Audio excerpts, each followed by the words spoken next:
Well, as you mentioned, Joe, there's actually an emerging issue on the campaign trail about showing up, who's showing up, and who's not. Take a look. All those big corporations are supporting the guy who's not here tonight, not the colonel. We had people arrested in Denver at Denver International Airport for conspiring with the Islamic State, in Chicago for conspiring with the Islamic State.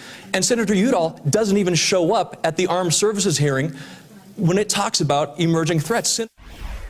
In January, President Obama refers to the Islamic State as a JV team. Days later, the Armed Services Committee holds a hearing on new global threats. Senator Kay Hagan, absent. Hagan's missed over half the Armed Services hearings this year. In fact, Hagan admits she prioritized a cocktail party to benefit her campaign. Senator Kay Hagan's campaign has accused North Carolina Speaker Thom Tillis of the same thing, in his case going to Washington to raise money in 2013 while the State House debated sweeping tax reform. Chuck, it's like they're fighting about nothing ultimately. Well, that's what's amazing. That's incredible at this time. It is, and it's like we have this two arguably huge crises that we're dealing with around the world. One is ISIS and one is Ebola. Africa, while the fear-mongering and all the fear factor here in the United States, I think, has been overdone. There is a real crisis in Africa, and if the world isn't coming together. And it is funny to see Cory Gardner attack Mark Udall. What's the House, as Joe put, what's the House Republicans done? I mean, John Boehner and Harry Reid collectively, they don't want any votes, and they scattered and got out of town. So it is sort of, it comes across very disingenuous. And they're on track to be the most do-nothingest of all of the do-nothing Well, they're making history. Isn't yeah. that fantastic? In the battle for the Senate, Republican candidates are doing whatever they can to tie their opponents to President Obama. And Democrats are doing everything they can to their own, quite frankly, demise to avoid it. Look at this.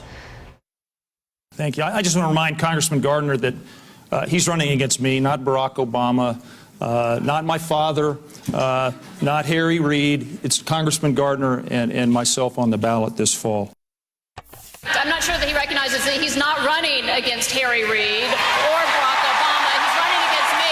Michelle, I have a lot of respect for you, but you're dead wrong.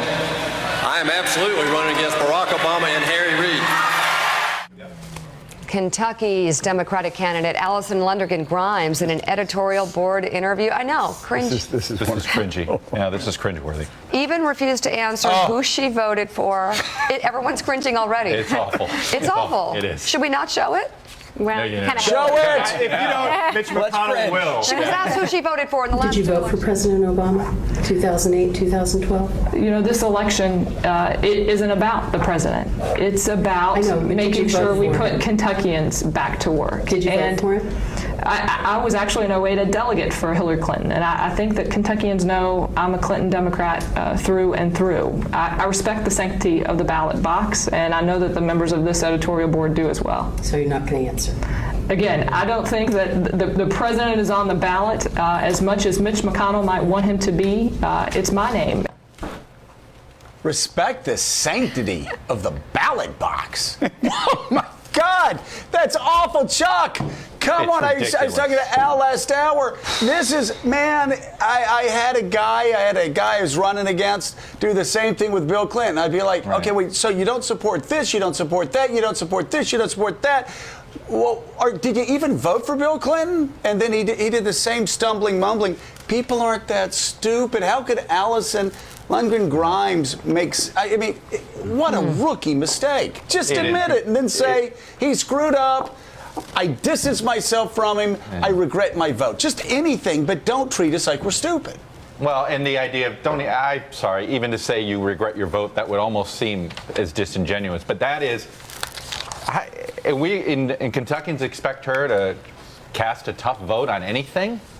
Is she ever going to answer a tough question on anything? You want to be a U.S. senator? If you can't find a way to stand behind your party's president, you can disagree with them, but you can't answer that basic question and come across looking that ridiculous. I mean, I think she disqualified herself. I really do. I think she disqualified herself. Doesn't this point to the issue that Democrats always had with her candidacy to begin with, that she wasn't very good on the, on the stump? She doesn't have good instinct. Yes. Yeah, exactly. Created by consultants. Al, then Christina. Al? Well, I want to go to Jeremy's fabulous piece today about the way Republicans are using ISIS and Ebola in their campaign ads.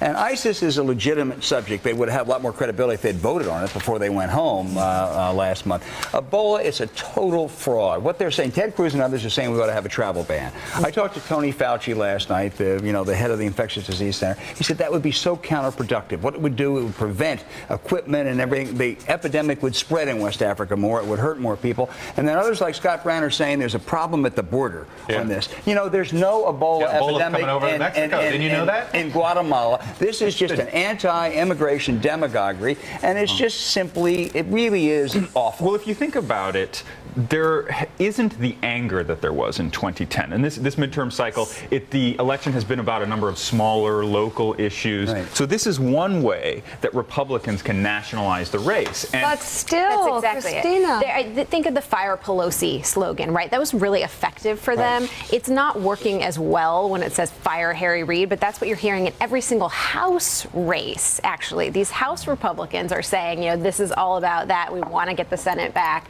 And then you're having, of course, the Senate, the people trying to get the Senate for the Republicans, just trying to nationalize it on every single issue, because that's the way that they can win, because all of these races are going to be fought on the margins. The market took a sharp turn from Wednesday when the Dow gained nearly 275 points, its biggest gain of the year so far. Experts say the dramatic loss was fueled by mounting concerns over global economic growth, corporate earnings, and market valuations. Jeremy, what are you hearing about this on your end?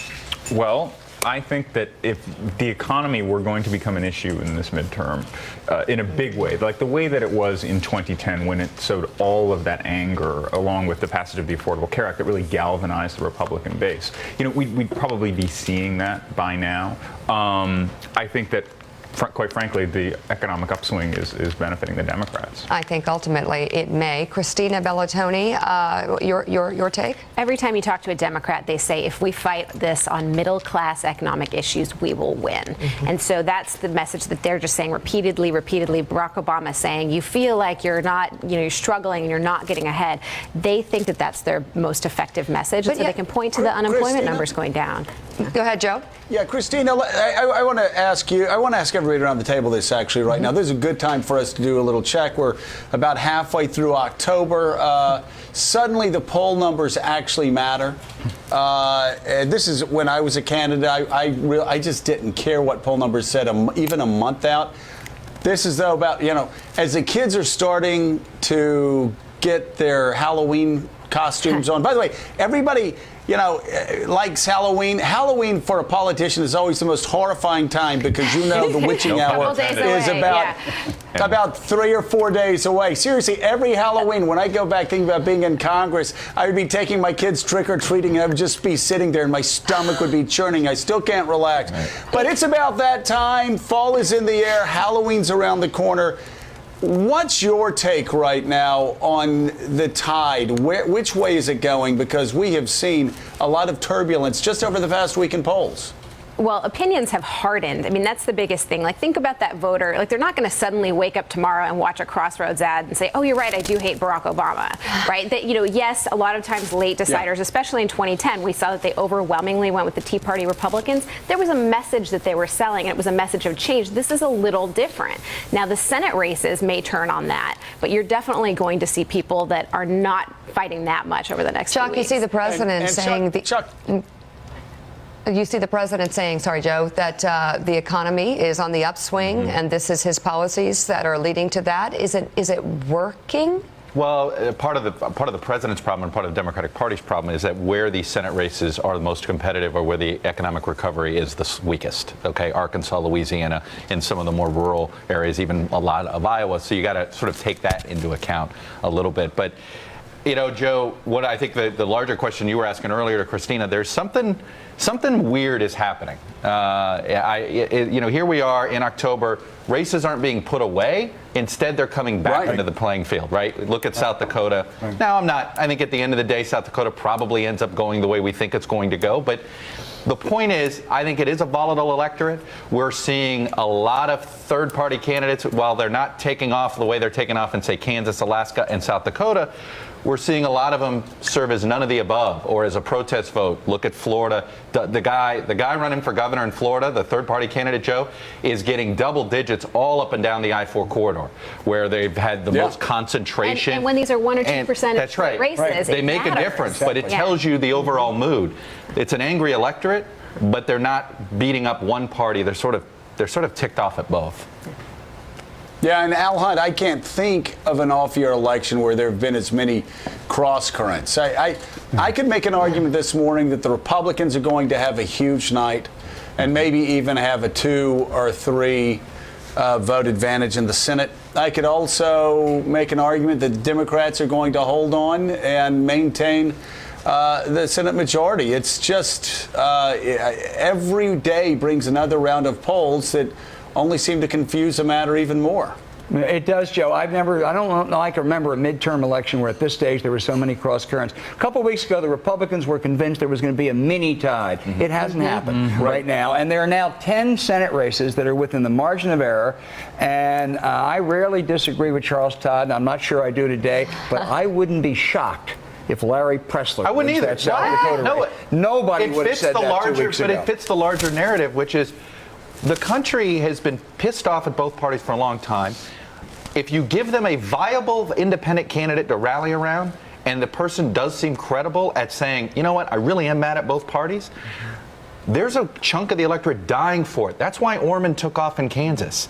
And that's why I don't know if Pressler is credible enough, a former Republican senator, we'll see. But I'm watching Alaska. They're going to elect an independent governor. I mean, this is real. All right, Christina Bellantoni, thank you so much. Good to see you. Chuck Todd, thank you. What do you have coming up on Meet the Press? Well, we're going to do a lot of Sunday? ISIS in this whole Turkey thing.